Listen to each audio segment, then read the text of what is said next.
بدر میں جب مسلمانوں کو شاندار فتح ہوئی تو وہ جل بھن کر خاک ہو گیا، اور پھر تو اس نے حد ہی کر دی۔ رسول اکرم صلی اللہ علیہ وسلم کی شان میں گستاخیوں پر مبنی اشعار کہنے لگا۔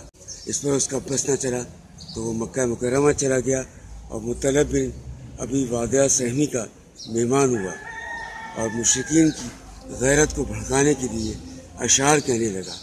خاص طور پر غزوہ بدر میں سرداران قریش کے لاشیں بدر کے کنویں میں ڈالے گئے تھے، اس پر ان کے جذبات کو بھڑکانے لگا۔ اسی دوران ابو سفیان اور دیگر مشرکین نے اس سے سوال کیا کہ ہمارا دین بہتر ہے یا محمد صلی اللہ علیہ وسلم کا؟ اس پر اس نے انتہائی مکاری سے کام لیتے ہوئے جواب دیا کہ یقیناً تمہارا دین بہتر ہے۔ مدینے واپس آنے کے بعد تو اس نے انتہا کر دی۔ صحابہ اکرام رضی اللہ عنہم کی خواتین کے بارے میں واہیات اشعار کہنے لگا، اس سے مسلمانوں کو سخت اذیت ہوئی۔ وما علینا الا البلاغ۔